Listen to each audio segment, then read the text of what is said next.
Okie dokie. Ladies and gentlemen, my name is Avi Burnshaw, and I am a consummate nerd. You might even, in fact, call me the Duke of Dork, because if there is something nerdy, I have not only done it, I have probably attempted to make a business out of it. And so the focus of this panel is going to be all about how you can take your nerd hobby or passion or spirits and actually turn it into an active business plan. Now, a lot of you are probably thinking that it's not that difficult, and I honestly beg to differ because I'm on to my 5th business venture at this point. I have a current debt load that could probably buy a house in Sydney. And I somehow still have all of my hair in my mid-30s.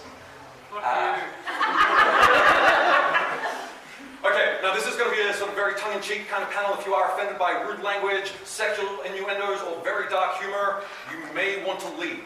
My co-panelists... Okay. Yep, okay. My co-panelists are Guy, Yug... no, that's not it. What is it that SBS announced you as recently? Gabby Boland.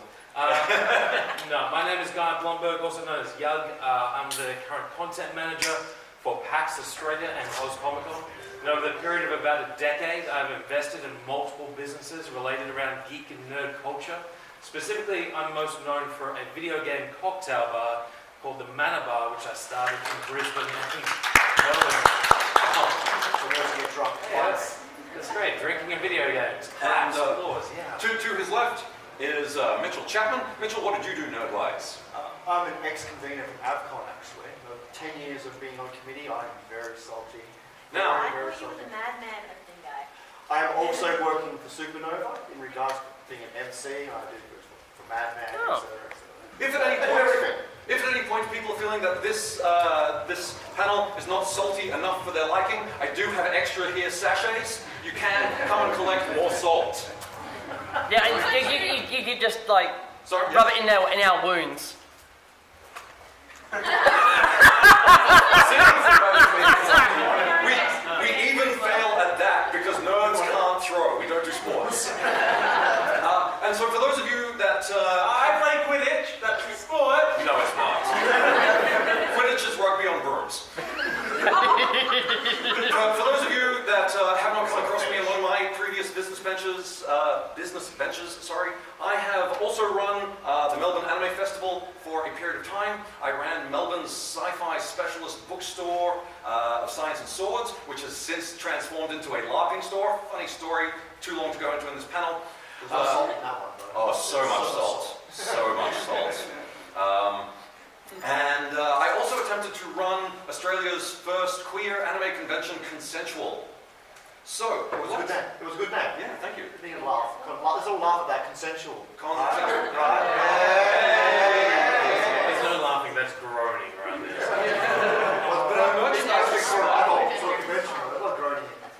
All right, so let's sort of move it along. Oh yeah. So there are a whole bunch of nerd-oriented stores and businesses that you could run. Bookstores, for instance, hobby shops such as Critical Hit, or what's the one down in Rundle Mall?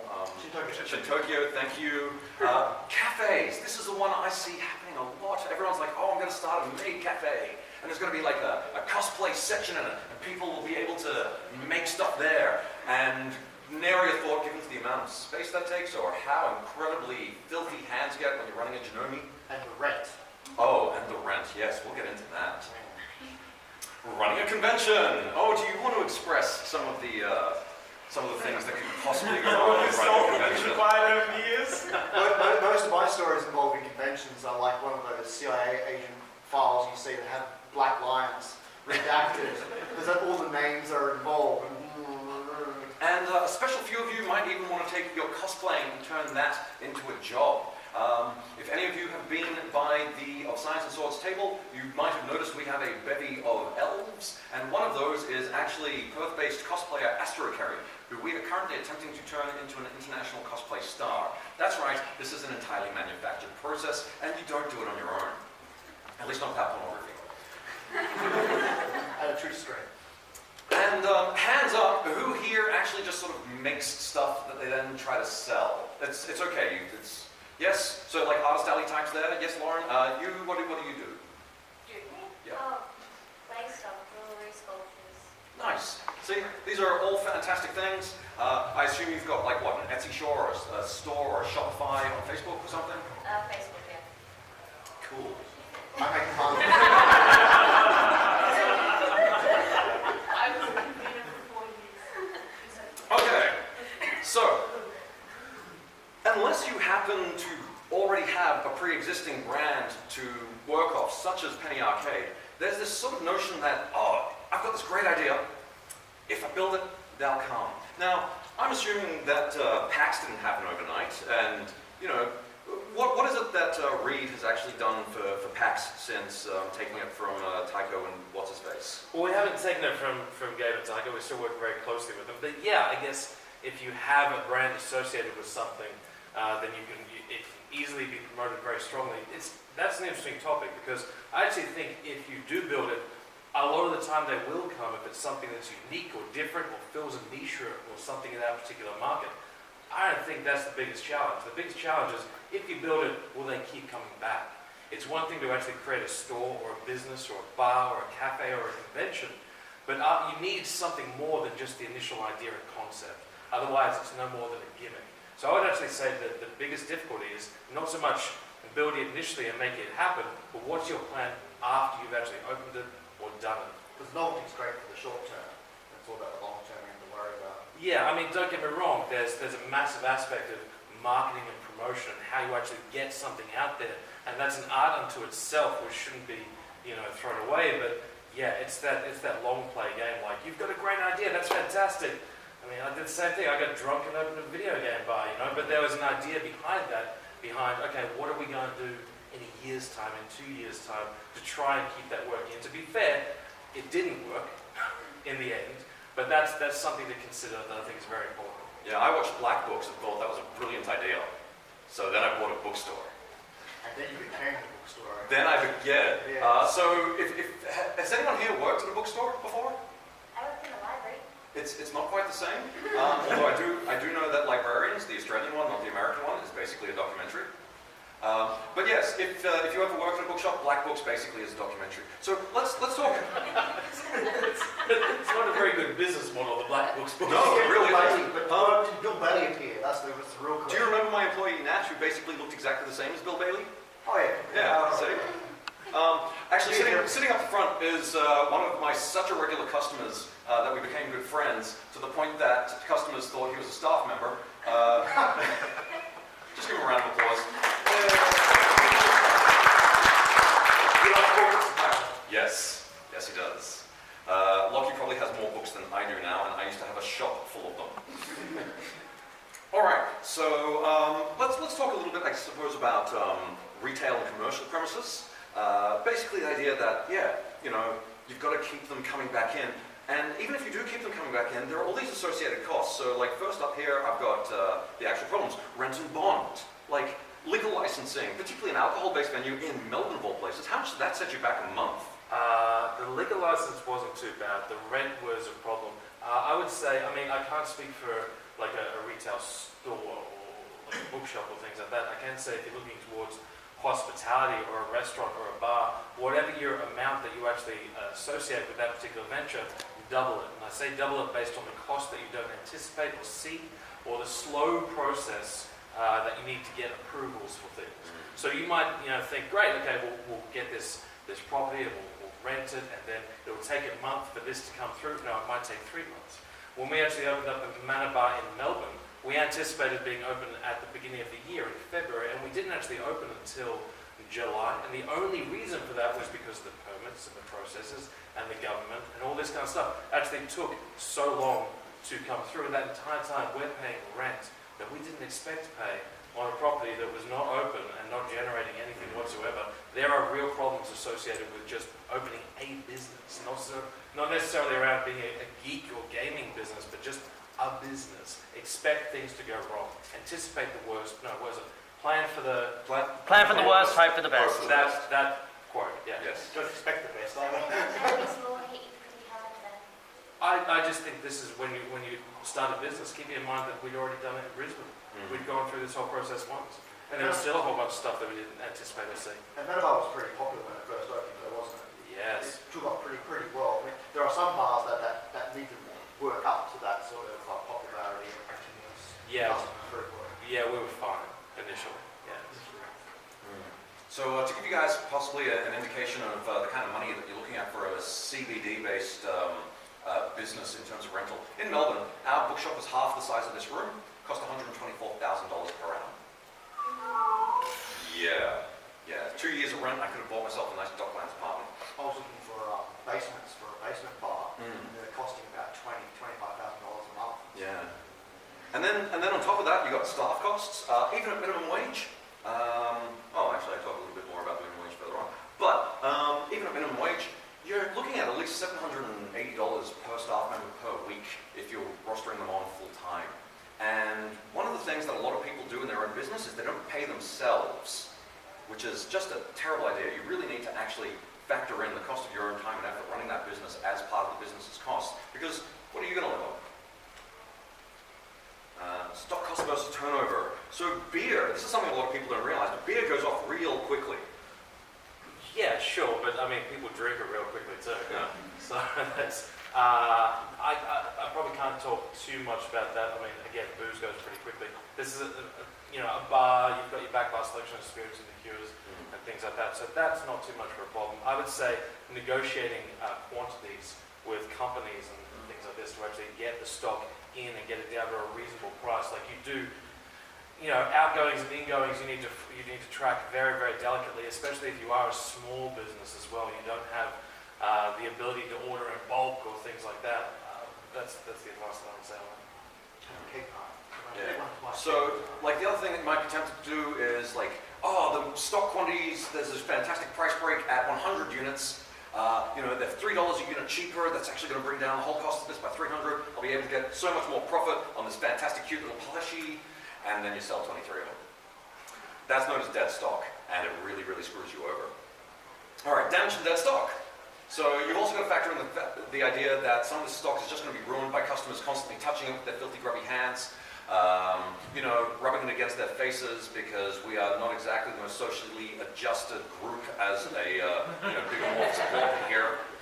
Like, we're selling like a lot of leather armor and accessories, and I have people coming up and just like inhaling into my leather pouches. It's like, it smells so good. I mean, thank you for putting snot in there. Yeah. And competition, this is a huge one, particularly for bars, particularly for events. Yep. Plus one salt.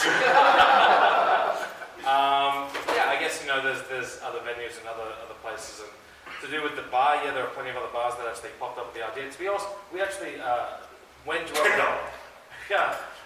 the Metabar down in Melbourne very quickly, less than a year after we opened the one in Brisbane, purely because we didn't want to be seen as that little gaming bar up in Brisbane. We wanted to be known as the Metabar as a franchise, as a brand sort of thing. So opening a second venue for us was very important to quickly actually capitalize on this video game bar concept that hadn't been explored too much at that point. And with conventions, I mean, you know what? That we all talk to each other. We all actually know each other and everything like that. There's not really that much animosity between most of the people that organise conventions, to be honest. There's people in the audience that can attest to this. Except ICON. Don't like ICON. It's important. There's a certain mutual respect that actually goes to like conventions and whatnot. But the same respect. You make sure you're not on the same weekends, and you try and just keep in communication. I mean, PAX, we support AVcon quite strongly with all the consoles and the free play area, and we got booths with the Vive and down there. Yeah, it's quite a few that get set down here. So it's better to actually work with each other as opposed to actually competing against each other. With conventions anywhere in Australia, it hasn't reached critical mass yet, but maybe September in Melbourne might. And lastly, customers obviously cost time and money to service. Like, whilst they are the business itself, if they do anything other than the basic customer activity of, hello, I would like to buy a unit of product, here is money, that actually accrues extra cost in terms of staff servicing time, potential media fallout if there's some gigantic fuck up. For instance, instance, you know, like Manifest one year, we had a 13-year-old girl disappear, and it turned out she was in the company of a known pedophile. Yeah. So that cost us.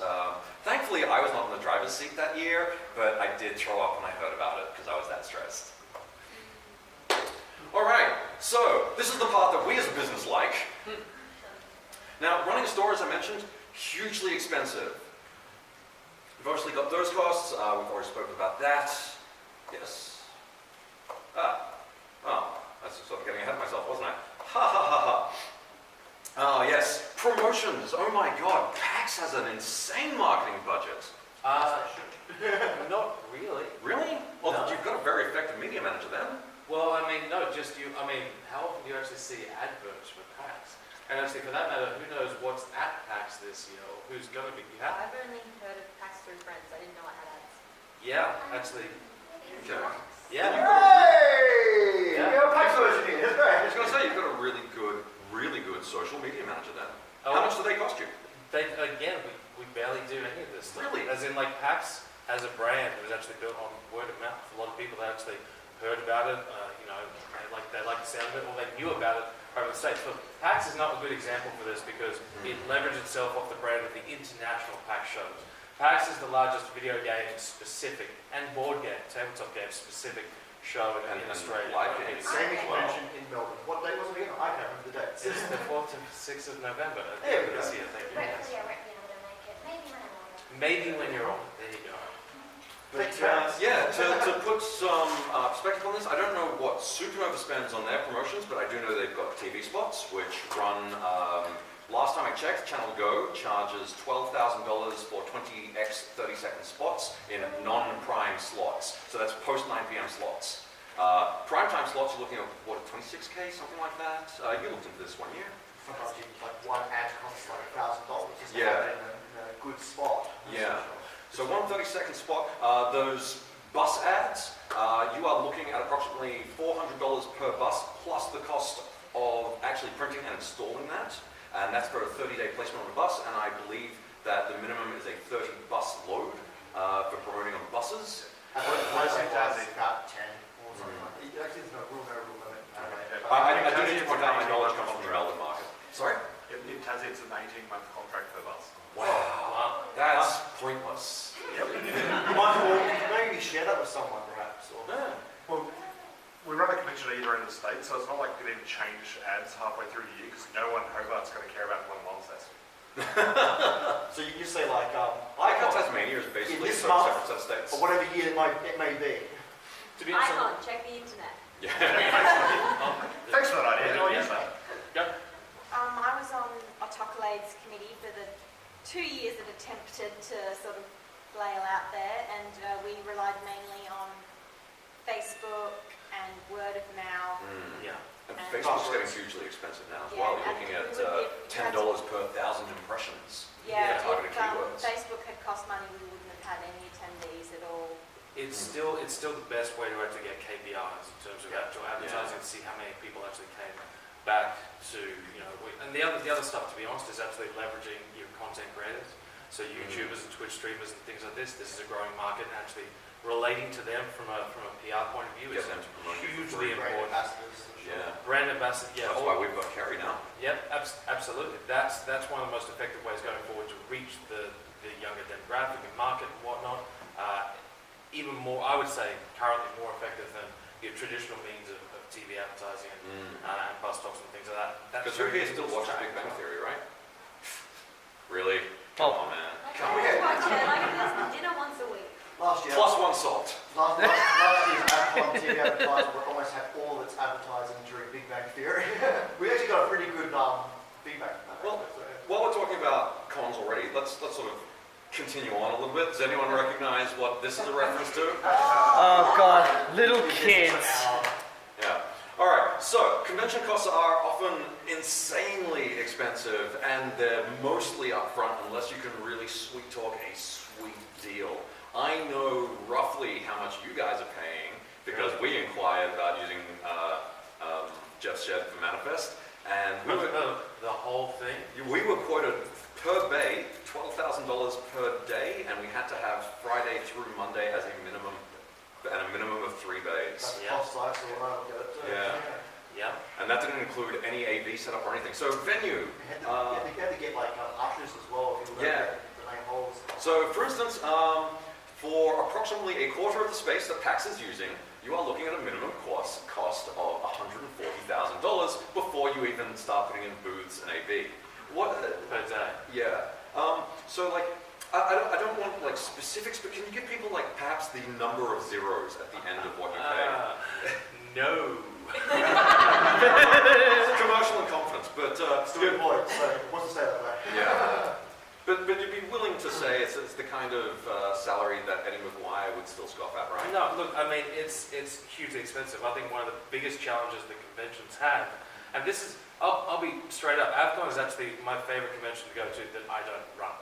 Okay, and a big reason for that is because there's so much space that's actually used for community activations, gaming, free play areas, all those halls that you see where they're not filled with exhibitors or sponsors or people actually paying the convention money cost the convention money for that space. It's very tiny. Whereas you look at PAX as well, you talk about those bays. Like we have 8. I can't remember. 8 of those bays are for the expo hall.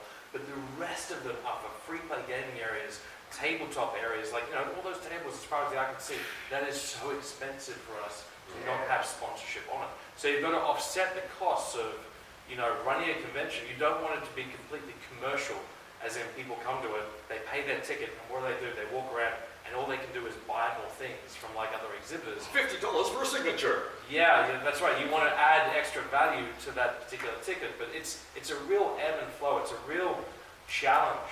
And the bigger the convention and the more people actually come to it, like PAX is great because people will buy tickets to it before they even know about it because they trust it as a brand and what it provides. That gives us the ability to have these areas that aren't just full of exhibitors trying to sell promote things to you. You have a question?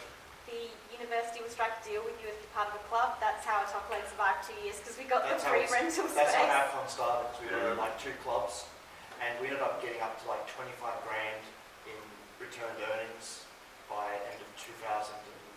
And then the DSU came in, which we go, oh no, the universities might take our money back. So we decided to become a non-profit organisation and took the money and scoffed off. And so it's a very different case as well if you are a non-profit organisation. Yeah, you can go down that particular path. And then doing your tax becomes a nightmare. Well, not until you get to a certain amount of threshold. Yeah, So that's true. it's pretty good. Like AVcon actually hits that now. But yeah, if you think about that big hall there with all the video games in it, that's roughly around 10, 12 grand a day. And think about the indie game space, where we don't charge the indie game guys anything to set up there, and that's almost a quarter of that room now. So they're paying, so that's costing us 2.5 grand a day just to have them set up, not including the power and all that. For Manifest to set up 4 screening theaters and a video games area cost us $80,000 in 2010. That's for 3 days worth of hire. Guests, oh man, these are. Are we talking about Spike Spencer? This is good. Spike No, I'm not talking about plus 2 salt. All right. If anyone wants to know roughly about the Spike Spencer, just very, very quickly, he basically had a daily rider that included an insane quantity of wine, and even joked about we had to get him a koala prostitute. We pointed out that we couldn't get a koala one, but we could get an actual prostitute because it's legal in Victoria. Did he want a prostitute stipend? No. And we spent like 4 emails going back and forth of, seriously? Yes, seriously. Do you? Question mark. We knew he was joking, but because we're Australians, we had to go. Okay, sorry. Let's hold questions till the end because we already were sort of over time before we all started. So like you're meeting C-list celebrities, like the guy who played Lord Zed on Power Rangers. Robert Axelrod. Yes, thank you. But yeah, he basically would have cost the cost of flights and $2,000. And the way that a convention makes money off of that is theoretically you get more people in through the doors, or you charge for signatures and photographs. But no one wants to actually be in photographs with those kind of people unless they're actually still in their costumes, because who the hell are they, right? A-listers, oh man, A-listers. Yeah. Do you remember how much Repop paid for Shatner? Yeah. Yeah, it was like 120 or something. No. Gee. I'm not going into the A-list stuff. You know, it's very different here in Australia as well, because we are so far away, right? You know, Repop, the company I work for, we also run New York Comic Con, C2E2. Over 600 events a year. We're running Star Wars Celebration over in the UK right now. So we have a lot of collaboration with like guests and their agents and things like that. But coming out of Australia is a big commitment. I think the thing that most people don't consider is that means that guest is away from their job or wherever they're filming for about a week in terms of travel time and things like that. And that's something that, a massive thing to consider and factor in. But there's a whole bunch of other stories about A-list actors I'm not going to talk about while there's cameras. Turn it off. We don't. Even so. Even some of the B-listers are just incredible. Like I hung out with Chris Judge for an evening once. That got crazy. I can't say anything, but yeah, there was a damage bill.